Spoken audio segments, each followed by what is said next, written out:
Hey, what's up, lightboltjoe here. Today we are going to discuss A Nightmare on Elm Street 2, Freddy's Revenge. So, this came out, as I go into my notebook, November 1st, 1985, directed by Jack Shoulder. I'm just going to cross this off while I'm looking at it. This is my favorite Nightmare on Elm Street film, and I know it's almost everyone's least favorite Nightmare on Elm Street film. I don't know why everybody hates this film, because this is an awesome movie. Mark Patton plays Jesse Walsh. And like,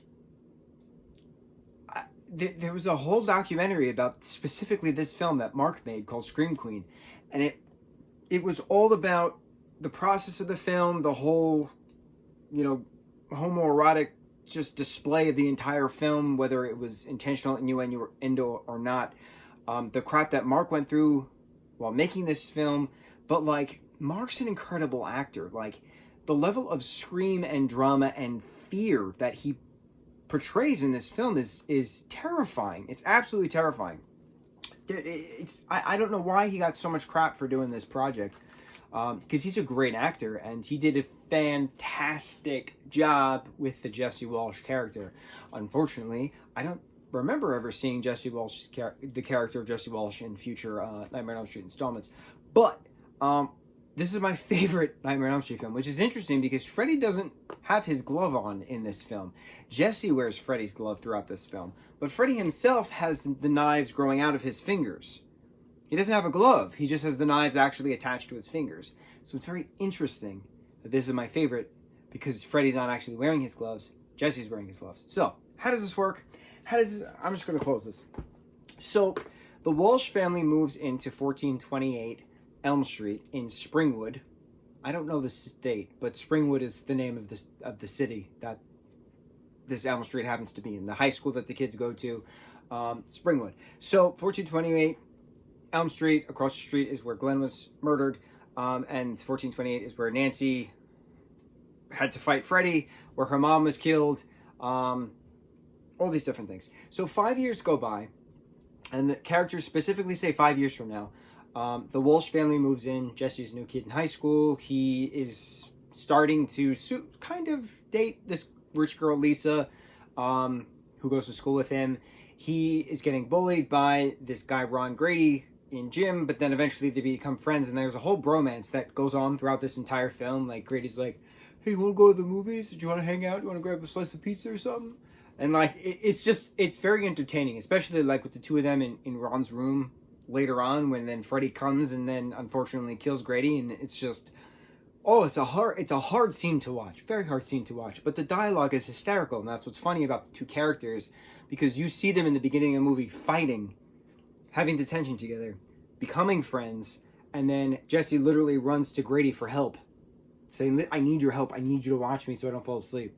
If something happens while I'm asleep, wake me up. Don't let me leave this room. So I love that character progression in the hour and 26 minutes that this film actually is, by the time Ron Grady is actually murdered. So, how does Freddy come back if Jesse has to be dreaming to get Freddy out of the dream?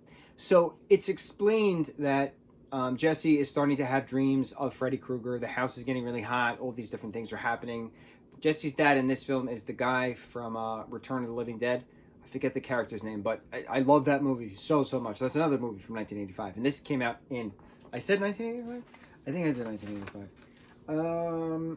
1985, yes. It's a good year for horror.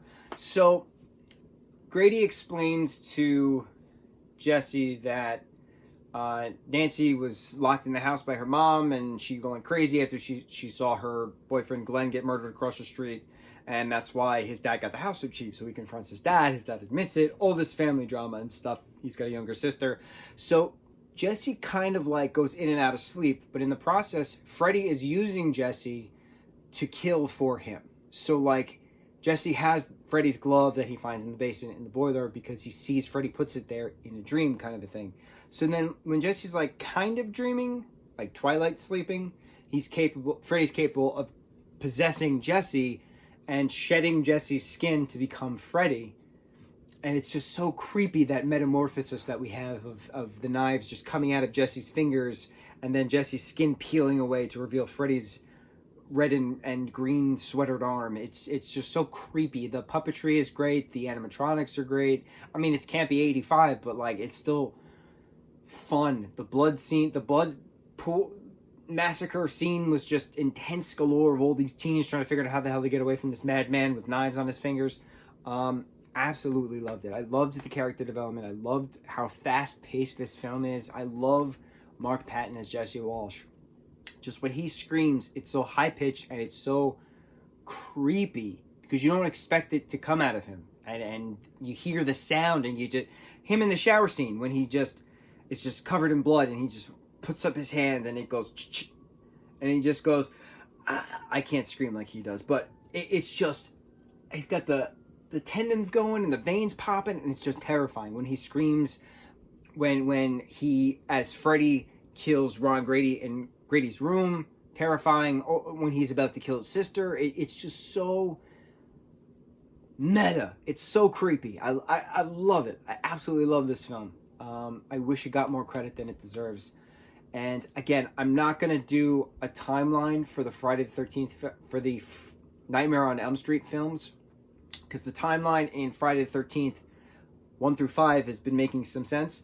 Nightmare on Elm Street 2 we get it 5 years later, but I don't know what year A Nightmare on Elm Street started. So we'll see what the third one brings. I don't remember most of the Freddy movies, to be completely honest. I've seen more of the Jason films than I've seen the Freddy films, but I've seen Freddy vs. Jason the most out of anyone. Freddy vs. Jason I've seen the most. A Nightmare on Elm Street 2, Freddy's Revenge I've seen the most. And the fifth, Friday the 13th, A New Beginning, I've seen those three the most.